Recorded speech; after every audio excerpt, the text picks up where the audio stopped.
po kasi kung napakinggan na bawal po kainin yung mga pagkain na may tatak ng halal. Ngayon, sa market po, napakadami na po talagang ibinebenta na nakatatak is halal. May mga tatak talaga. Ngayon, ang tanong ko po doon is, bakit po ibinabawal ang pagkain ng halal? Yung po bang halal is, iniyalay po ba yun sa Diyos-Diyosan or mga binikti po?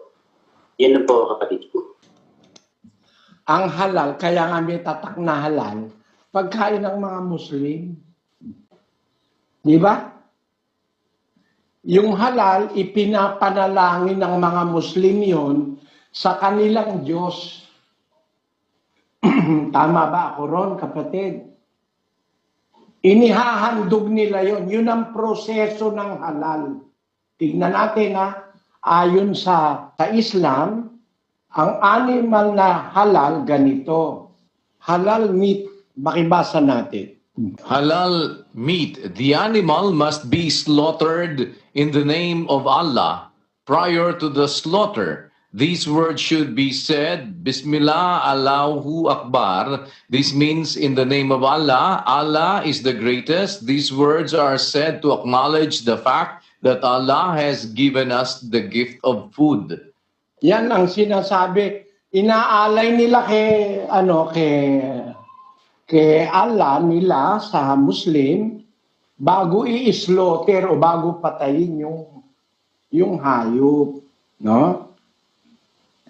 Ngayon, alam mo kapatid, ganito. Iba kasi ang Diyos ng Muslim sa Diyos Dapat alam mo yun mga fundamentals of faith yan Hindi naman tayo maninira Paniniwala nila yun, hindi sila magagalit. Na ang Diyos nila si Allah. Yung Allah na Diyos ng Muslim, walang anak yun. Tandaan mo kapatid, nandoon yan sa Quran ng Muslim. Doon sa Surah 112 verses 1 to 4. Ito ang sabi sa surah ng Muslim. In the name of God, most gracious, most merciful, say He is God, the one and only, God, the eternal absolute. He begetteth not, nor is He begotten, and there is none like unto Him. Yan. Hindi siya nanganganak. Yung Allah ng Muslim.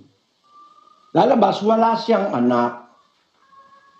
Ngayon, ang Diyos ng Biblia, may anak, nanganak nga 2:7 ng awit. Pinapagkumpara ko lang sa'yo ang paniniwalang Muslim at ang paniniwalang Kristiyano. Maging totoo tayo sa sarili natin. Ang mga Muslim, totoo sila sa kanilang sarili. Yun ang kanilang iginagalang na Diyos, si Allah. Karapatan nila yon na pati pagkain nila, ialay nila at i-dedicate kay Allah. Kaya nga halal. No? Ngayon, ang Diyos nila iba sa Diyos ng Kristiyano. Kasi ang Kristiyano, ang ating kinikilalang Diyos, may anak. At ang kanyang anak ay si Jesucristo. Basahin natin ang 2:7 ng awit at saka 1:5 ng Hebreo.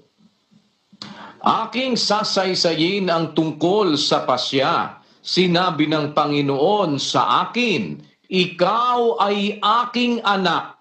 Sa araw na ito ay ipinanganak kita. Sapagkat kanino nga sa mga anghel sinabi niya kailanman, ikaw ay aking anak. Ikaw ay aking ipinanganak ngayon. At muli ako'y magiging kanyang ama at siya'y magiging aking anak. Ayan. Kaya si Kristo, anak ng Diyos. De iba tayo sa Muslim. Meron silang pagkain na inialay nila sa sarili nilang Diyos. Di pabayaan mo sila, karapatan nila yun Di ba? Kaninong pagkain yun? Sa kanila. Bakit Kristiyano ka? Kakainin mo yun para sa kanila. Di bigyan mo sila ng kalayaan kumain nun sa kanila na inihain sa kanilang Diyos. At kumain naman tayo nung atin na ang ating pagkain, pinapasalamatan naman natin sa ating Diyos na may anak sa pamamagitan ng ating Panginoon Kristo. Naintindihan mo, kapatid na Daniel? Ngayon, yung iglesia ni Manalo, ang mga protestante, mga born again, iba-ibang reliyon, wala silang pakialam dyan sa mga pagkain. Ako meron. Ikinalulungkot ko. Dahil ayokong ang miyembro sa iglesia ng Diyos magkamali. Dapat alam nila ang kanilang ginagawa. Ang Muslim, alam nila ginagawa nila. Kaya pati pagkain nila, stricto sila. Alam mo ba ang Muslim, hindi kumakain ng hindi halal ang Muslim. Tapos Kristiyano ka, tapos kahit kaninong pagkain, kakainin mo. Mali. No?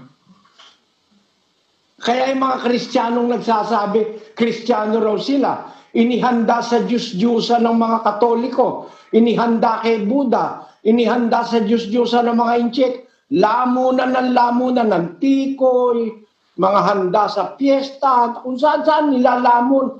Ang mga kapatid nating Muslim ay ingat sa pagkain. Hindi sila kakain pag hindi halal. Ikaw, Kristiyano ka pa naman, sasabihin mo. Tapos kahit anong pagkain kinakain mo, para pati kay Buddha kinakain mo, pati kay Shinto kinakain mo, takaw mo naman. Paano ka naging Kristiyano? Yon. Sana naiintindihan mo yung punto na yan, kapatid na Daniel. Ano? Bawal yon, kapatid na Daniel. Kung Kristiyano ka.